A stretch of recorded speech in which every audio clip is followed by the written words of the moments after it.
Hey guys, what's up? So, I was sitting here looking around the internet, watching YouTube, and I just finished watching the mid-season finale of The Flash. And I got to thinking to myself, something I was wondering that I'm pretty sure a lot of you have been wondering too, which the show really hasn't bothered to explain, and I'm going to do my best to try to explain right here, which is, why does it seem that Jesse and Wally are much faster than Barry with their powers when they initially got them than when Barry was with his powers? I mean, we've seen it with Jesse when Jesse's able to reach close to Mach 3, and Wally already could reach Mach 2 with only having his powers for about like maybe a week or two. And it took Barry 2 years to be able to get to where he is now, where he's about Mach 13, Mach 13.2. So we're going to do a little speculating, a little theorizing to try to understand, a little investigating, but try to understand why Wally and Jesse seemingly are faster than Barry was when Barry first started at their beginning levels of training. That was a lot of words to say at once. I'm surprised I got through it. All right, let's go. So, to start things off, let's talk about Barry Allen, who Barry Allen was and who Barry Allen is as a character. So, when we go back to season 1 of Arrow, or we can even, not Arrow, season 1 of The Flash, and we get to see Barry. Hell, we even go to like the first season, the season of Arrow when Barry first showed up. He was this very geeky, nerdy, kind of introverted guy. Didn't have a lot of friends. Didn't have a girlfriend. Didn't really go out much. He spent most of his time in his lab working. People thought he was a weirdo or a creep. Now, when Barry got struck by lightning and got his powers, Barry had to overcome, like, the death of his mother. The death of his mother was a central thing to who he was as a person, as a character. And a lot of it drove his life and pushed him forward. And it was also him not being able to get over that is part of what held him back as a character. Barry continuously held himself back. You could see it in season 1 that even from the first time he decided to don the Flash costume when he took on the first Weather Wizard, and he had to stop his tornado. It wasn't until Harrison Wells told Barry, who, well, we know that Harrison Wells now is really Eobard Thawne, but at the time, it was Harrison Wells. When he told Barry, you can do this, Barry was able to breach that first barrier, because I don't know if you remember, but at that time, Barry was only a blur. He couldn't tap into the Speed Force, not fully, not yet. It wasn't until he overcame that personal barrier of that insecurity that he was able to begin touching the Speed Force. And that was like a central theme of a lot of season 1. I mean, his other theme was, his main theme was, Barry, the mystery of his mother and trying to find her killer. But like the underlying theme, at least in my opinion, from my observation, was Barry breaking barriers and by getting faster, he broke barriers each and every time because he had to achieve a new feat by doing something he didn't think was possible for him to do. Like the first time he ran on water, or the first time he ran up a building. These are things that he wasn't sure he could do. He didn't have the confidence to do them. And because of that lack of confidence, he held himself back. And it wasn't even until the end of season 1 that he was able to even reach Mach 2. It took him a year to get to Mach 2. And then he, in season 2,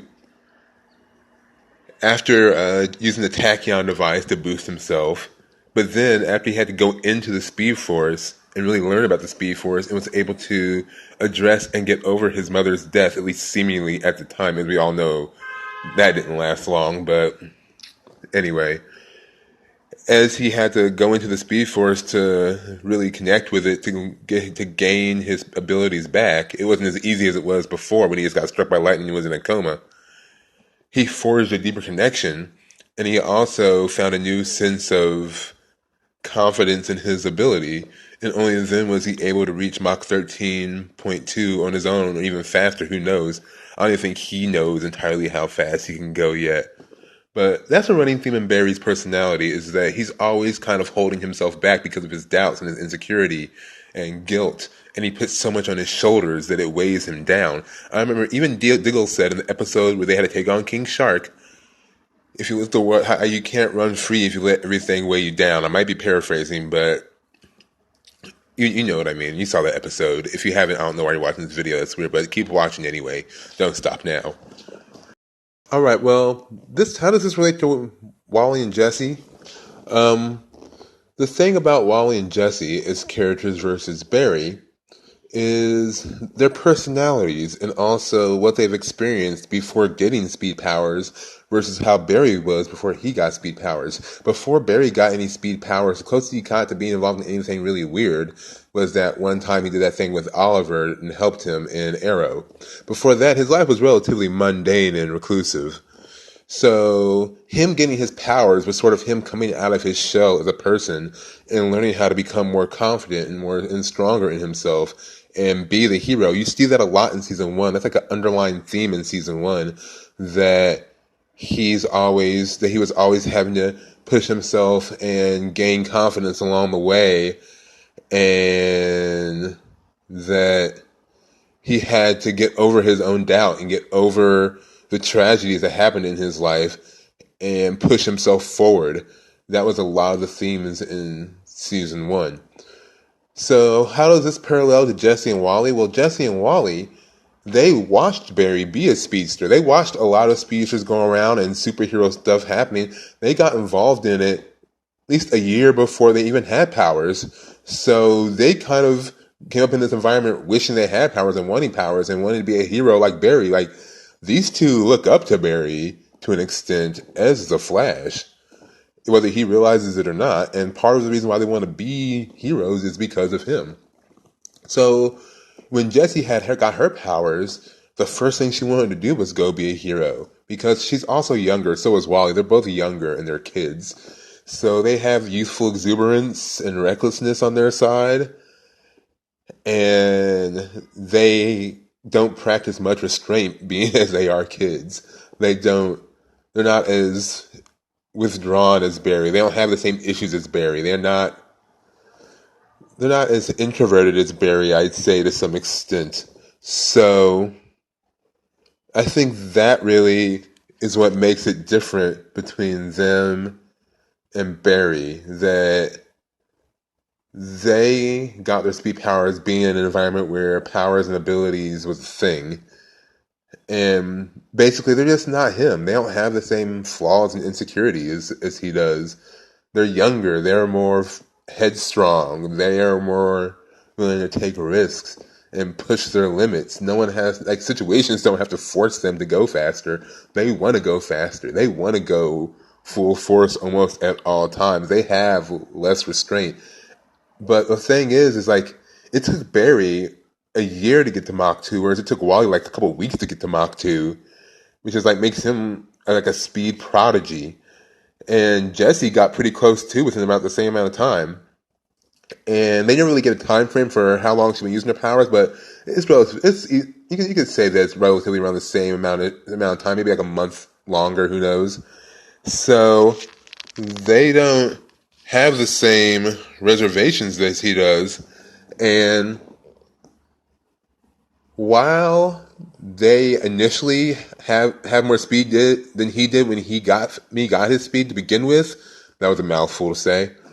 While they are faster than he was 2 years ago, it will still take them a while, I think, in my opinion, to get to where he is now, because he had to go through many trials and tribulations and also go into the Speed Force and connect with it to get to where he is now. And he's not even at his height yet. He still has ways to climb and get higher and get better.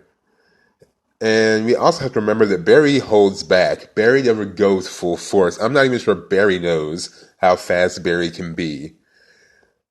Barry hasn't reached his upward limits yet because he's still learning about being the Flash and being a hero in the Speed Force. Because we have to remember, Barry's only been doing this in the TV show for like 3 years, roughly. About 2.5, almost 3 years. He's only been the Flash like 2.5, 3 years. The only other Flash that's the most experienced Flash is Jay Garrick. And Jay Garrick's been doing it longer than any of them. And he has more knowledge about it than most of them. Like his ability to just yank you out of the fucking Speed Force somehow. How does he do that? I have no clue. It's so crazy. But all in all, yeah, that's just my opinion anyway. Let me know what you think down in the comments. Whether you agree, disagree, think I'm right, think I'm wrong. I don't know. Tell me. Let me know. If you like this video, give it a thumbs up. If you hate this video, give it a thumbs down. Whatever. And if you want to stay up to date with my other videos and get more videos from me, go ahead and subscribe. I have a whole slew of stuff you can watch. Pop culture in the 18th century. What? Also, I have more Flash videos about Legends of Tomorrow, Supergirl, Westworld. So check it out. And as always, my pop freaks, I will talk to you later. Peace.